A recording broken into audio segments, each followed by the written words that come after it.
What's going on, folks? My name is Dalton. Welcome to my channel. On today's agenda, we have the Whoop Strap 3.0. I'm going to do a full review of this thing. A few months back, maybe 3 months ago now, I did an unboxing video, and that included sort of the setup and my first impressions and just sort of getting it out of the box and what everything is. So if that's what you're looking for here, I highly encourage you to check out the link in the description. That'll take you to my unboxing video. And then, of course, jump back over here and watch this for the more in-depth review. So I've had the Whoop Strap now for about 3 months total, and I initially planned on doing a review after 1 month, and then I just hadn't gotten around to it, 2 months, and then now here we sit at 3 months. What actually has happened though is I've developed a more full understanding of the Whoop Strap itself and basically everything that encompasses the Whoop experience. So today I want to review those different things and sort of their individual facets and then dive into each in a little bit more detail and hopefully provide you with enough knowledge to make a good decision about what fitness tracker you're going for. So there are 3 main things I want to talk about today. The first thing is going to be the actual strap itself, the physical strap. The second thing I want to talk about are the metrics that the Whoop Strap and the app track and then ultimately provide you with. And then the last thing and the third thing is going to be the actual habit adjustments that I have made in response to these metrics and all this data that Whoop has been collecting. And before we get started real quick, if you enjoyed this video, go ahead and turn that like button blue down below. Make sure that other people on YouTube also see this video. And then if you're new to my channel and you are not subscribed, my analytics tell me that only 15% of you guys are subscribed. Go ahead and hit that subscribe button for me also, and then you'll see more content just like this as soon as I release it. Now that that's done, thank you so much for watching, and let's dive right into this full review of the Whoop Strap 3.0. First thing I want to talk about within the strap itself is really the durability. So this thing is actually extremely durable. I have not taken it off. In the first 3 months that I've had it, I have taken it pretty much everywhere. I've been swimming in lakes, skiing, hiking in the snow, pretty much anything you can imagine with this thing on. I've showered with it every single day, and that's where I basically just wash the strap. I wash the sensor screen and everything else, and I've had 0 problems with durability. Whoop does recommend that you replace the strap every 3 to 6 months, but at the rate that I'm going with how much I've done to it and cycling and everything else, I think that I might even get more than that out of it. If the strap does get nasty, obviously I'll replace it, but at this point, it's just soap and water in the shower, wash it with your body, and basically you have no problems with it at all regarding durability. Second key thing is the charge on it. So one of the big claims right off the bat that Whoop had made was that the charge would last up to around 5 days. And so I was a little bit skeptical of that first coming in. I saw the battery pack and was like, wow, that battery pack charged for 90 minutes gives you enough juice to last 5 days. I really kind of didn't believe it. But I guess really with the low amount of energy that the Whoop consumes, it's probably not that big a deal. I've gone through tons of charges with this thing at this point, and I have to say, they're not wrong. It really does last 4 to 5 days. I've never had a problem with it, even at altitude, in the cold, in sub-freezing temperatures, sub-zero temperatures. I've not had any issues with it at all. Skiing at altitude, nothing that typically would cause problems with the battery has really worn this thing down faster than expected. I still get 4 to 5 days out of the Whoop Strap pretty much every charge, and I will say that I have not had any degradation of the battery pack itself in these first 3 months. That might be a concern in the future, but I will definitely keep you guys updated if anything changes on the charging front. The last thing I want to talk about is actually the reliability of the strap itself. One thing I was experiencing very early on and that I was really concerned with was false reporting of activities. It was showing actually a spiked heart rate, that I was operating at 90% of my max heart rate when I would just be standing around or cleaning something in the kitchen. Pretty lazy activities, but they were showing that I was at like 80-90% of my heart rate. None of that actually made sense. I was really confused. So what did I do? I went to the most trusted source on the internet, Reddit.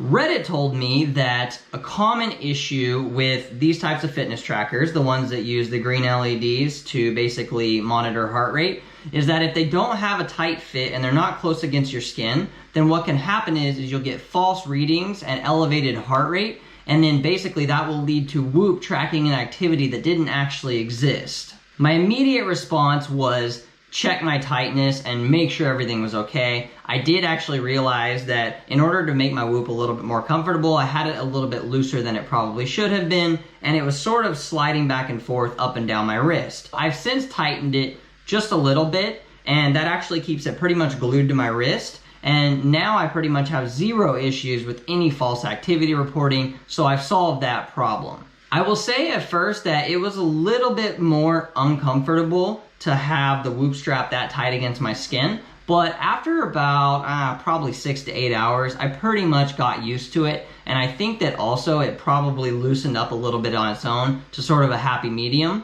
But I will say, now that it's pressed against my skin, we are good to go. I have no more false midday activities when I'm just sitting around in a chair filming a YouTube video, for example. So aside from the physical strap itself, we're gonna go ahead and dive into the metrics here. First metric I want to talk about is strain. I personally have not been really reliant on my strain score. Just to clarify real quick too, with strain, you work from a scale of 0 to 21, 21 being the highest level of strain. So these 18, 19, 20 strain days that I'm talking about mean that basically that day was an extreme day for exertion. During my base training phase, my baseline is really low. It thinks that quite often I'm doing a strain level of 19 or 20, when in reality, that effort did not feel anything like a 19 or 20 level strain day for me. What I've noticed to sort of be a problem is, while I may not have had a dramatic swing in my fitness, I may have taken a couple days off the bike, so Whoop then believes that I'm really overstraining when I jump back on it and go for a little bit higher intensity workout. This is really why I can't trust the strain metric, because I know myself that that's probably a more mid-level strain for me, or mid-intensity. So overall, I would say strain, out of all the metrics that Whoop offers you, is probably the least valuable metric, and I definitely don't use my Whoop strap to monitor my intensity. If I'm gonna monitor my intensity, I look at my TSS on different training platforms. I use Strava quite a bit, because all my data there is actually based on raw power, and then also my heart rate strap, which is just a little bit more accurate than any type of fitness sensor that's using the green LEDs like this.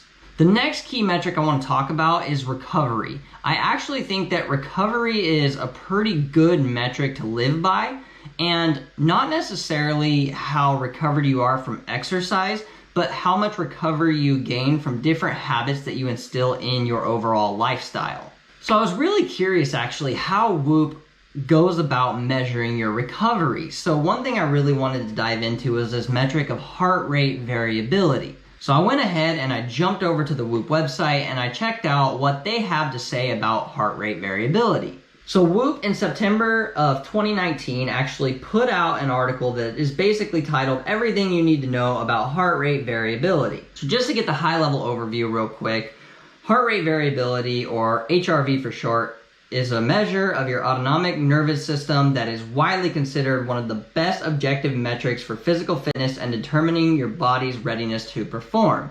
So I was a little bit curious about this, and I wanted to just read on a little bit and figure out what is heart rate variability and how is it measured. Whoop continues on to say that heart rate variability is literally the variance in time between the beats of your heart. So if your heart rate is 60 BPM, it's not actually beating once every second. Within that minute, there may be 0.9 seconds between two beats, for example, and 1.15 seconds between two others. So the greater the variability, the more ready your body is to execute at a high level. So these periods of time between successive heartbeats are known as RR intervals, named for the heartbeat's R phase, which are the spikes you see on the EKG, measured in milliseconds. So I won't bore you guys with all of the details on heart rate variability, but I do want to mention that heart rate variability is highly individualized, and this comes straight from Whoop. Typically, younger people tend to have a higher heart rate variability than older people, and males often have a slightly higher heart rate variability than females. Elite athletes usually have greater heart rate variability than the rest of us, and within that subset, endurance athletes regularly have higher heart rate variabilities than strength-based athletes. None of this is absolute, of course. There are plenty of extremely fit and healthy people out there, whose heart rate variability is regularly in the 40s. What constitutes a healthy heart rate variability differs for everyone. So better questions to ask are, what is a good heart rate variability trend for me, and what can I do to make that happen?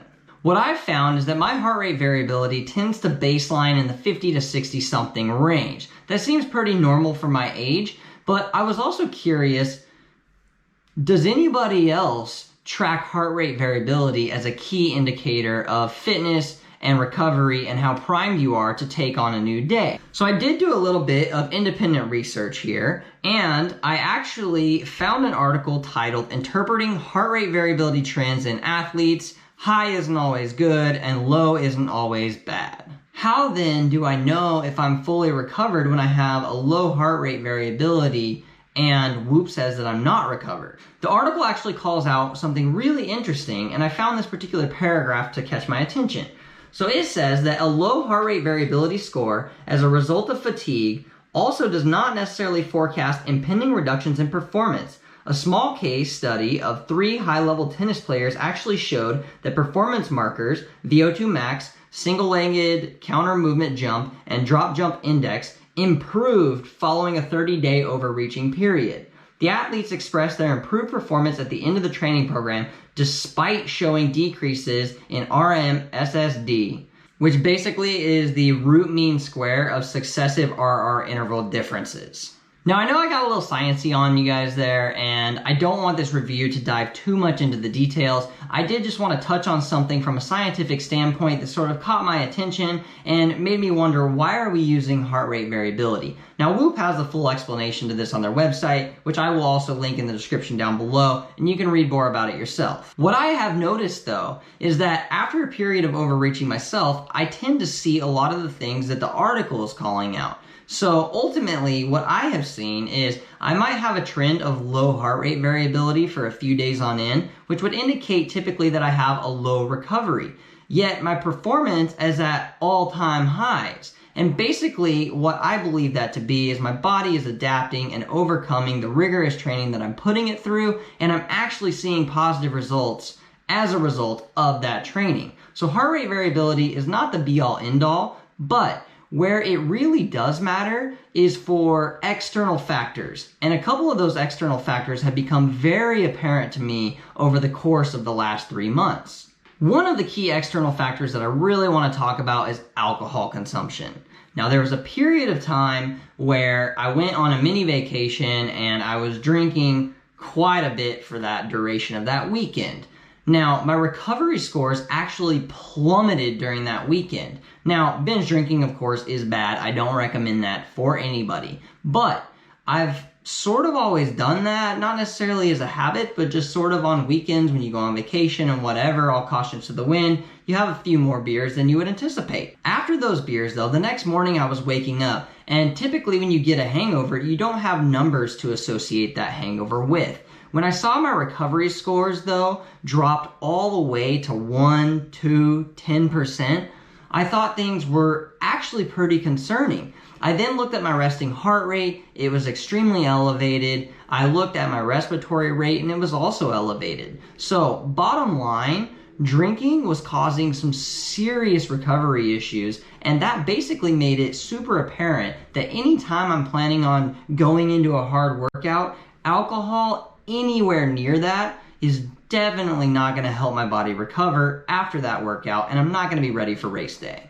A couple other things that really affected my heart rate variability, my respiratory rate, and my recovery overall is being at altitude. So recently, like I said, I was in Park City and then also in Colorado, and I was at altitude in both of those locations.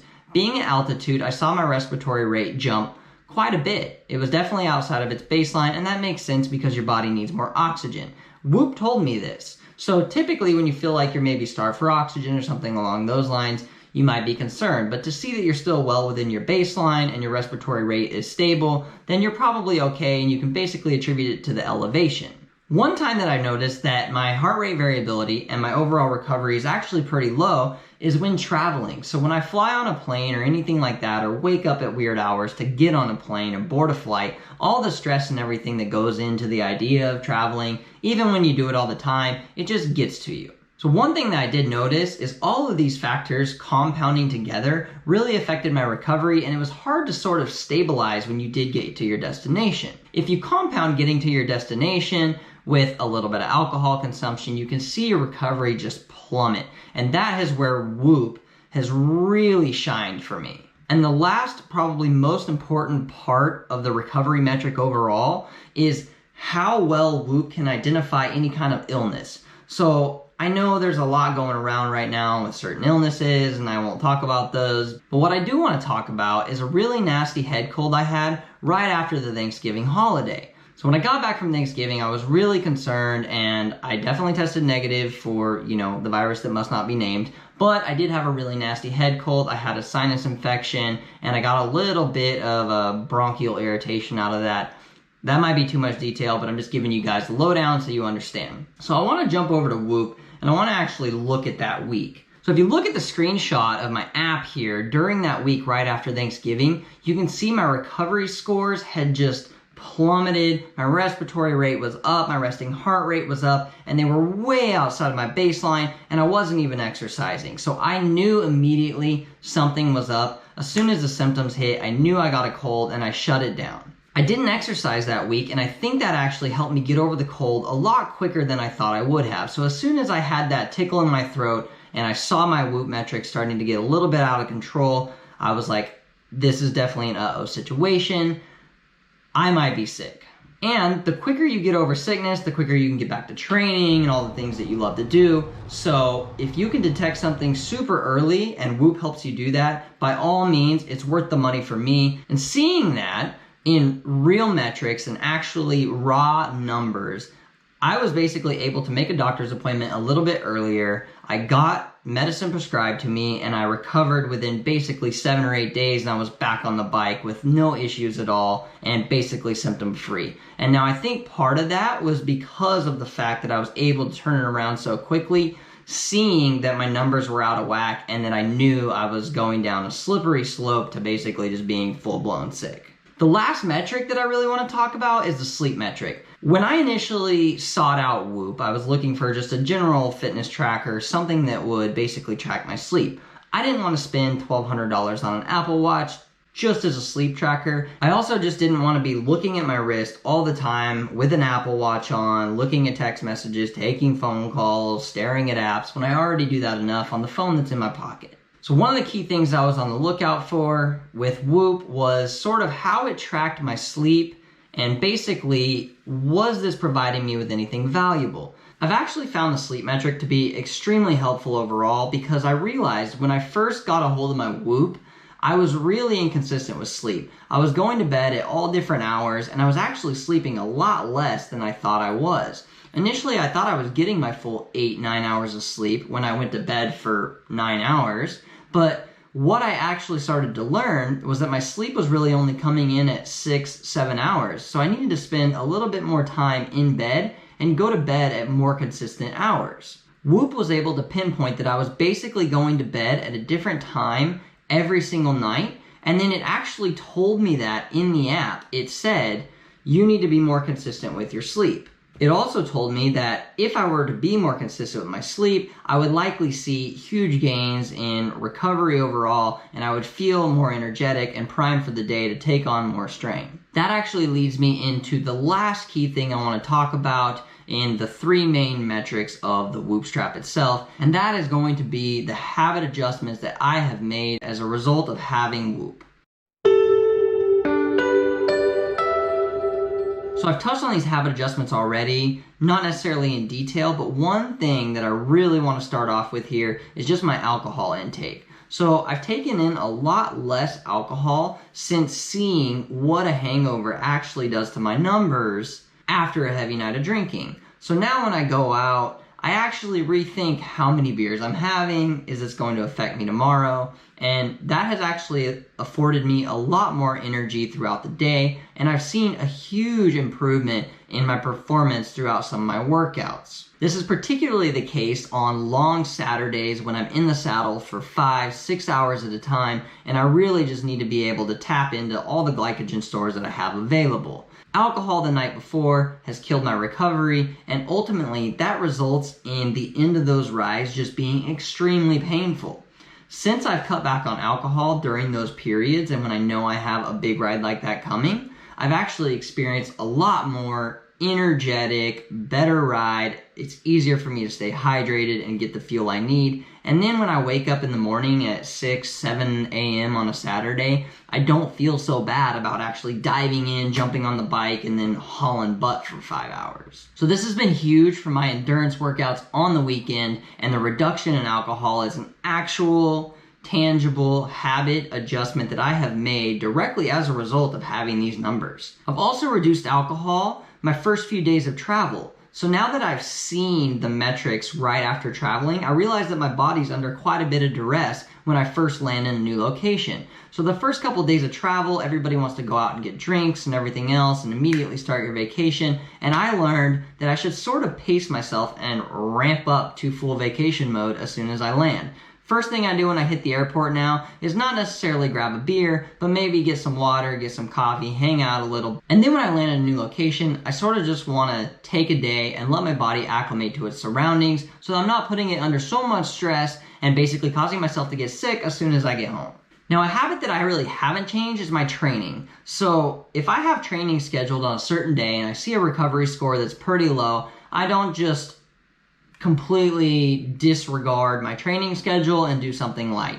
I still train on the same regimen and everything else. I just try to adjust other things like sleep, alcohol intake, food, whatever else it might be. That way I can get that recovery up using external factors instead of my actual training load itself. So training really hasn't changed overall, and like I said, I don't put much weight in the strain metric itself anyway, so training has pretty much been consistent, and the external factors that I can change to sort of adjust my recovery to get that where I need to be to perform in an optimal capacity, that has been the biggest change for me in terms of strain habits. And the last habit that I've really paid attention to and I really tried to change is I really wanted to get more consistent sleep. So now I've basically dialed myself into a bedtime. While it's not the exact same every night, I know I'm going to bed between this hour and this hour pretty much every single night. And if I miss that, then I do try and push back the time I wake by 15, 20, 30 minutes to account for that because I feel like that's extremely important. Now, something that's interesting is since I've been going to bed at pretty much the same time every night,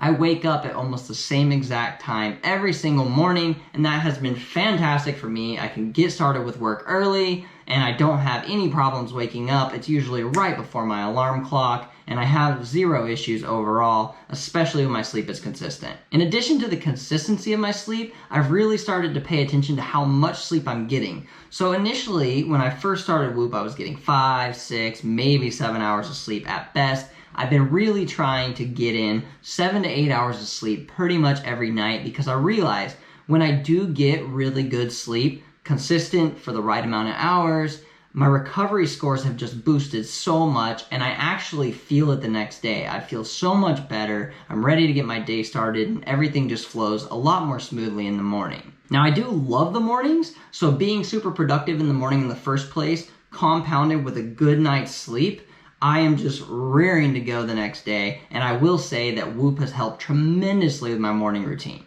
So there you have it, folks. I really hope that you enjoyed this in-depth review. I sort of wanted to dive into things more specifically today and really dive into what has been helping me, the habits I've changed, and all these key 3 points that I think really make up the Whoop strap overall. Real quickly, before I do go, I want to talk about the cost of Whoop. That is a big detractor for many people. However, if you use the link below in my description, you can get the strap. It's not free. They say it's free, but I'll be real with you. It's $8.99 for shipping, so you are paying something for the strap. Nobody charges $8.99 for shipping anything anymore, maybe a bowling ball. But Whoop does charge $8.99 for shipping, so that's what you're going to basically pay for the strap if you use the link below. You're going to get a free month also of their app. Now, their app is typically $30 a month. Initially, I thought that was really pricey, and I didn't know how long that was going to last. I had a couple free months from referrals and everything, but I was pretty dedicated to the idea that if it wasn't awesome after the first couple months, then I would definitely cancel it. I would no longer use the app. However, we're sitting 3 months into this right now. Actually, in November, I was so sold on Whoop that I did take part in their Black Friday sale. I paid $200 and something, I don't know, for an entire year of Whoop. Now, I will say that I've had a couple free months trickle in since then, just from different friends starting to use Whoop and everything. But overall, I will say, I mean, I committed to the Black Friday sale, so I had a year anyway, and I don't know that I'll ever take this thing off, because honestly, some of the habits in my daily life that I have changed have been really beneficial. My energy levels have been great. I don't necessarily know that it's done wonders for my training, but I think we'll see this year in my race performance and everything else. So once again, guys, thanks so much for watching. If you enjoyed this video, hit the like button, share it with other people on YouTube. If you want to share your platforms, that would be awesome. If you want to connect with me on social media, go ahead and drop down in the description below. I've got my Strava link there so you can follow my rides, watch my training, and see everything else. If you're interested in seeing more content like this, if you want to watch some race analysis or just some cool rides that I go on when I'm traveling different places, go ahead and hit the subscribe button for me. If you want to follow me on Instagram, I'm at Dalton Tberry on Instagram. That link is down below as well. Once again, thanks for watching. Take care, and I will see you guys soon.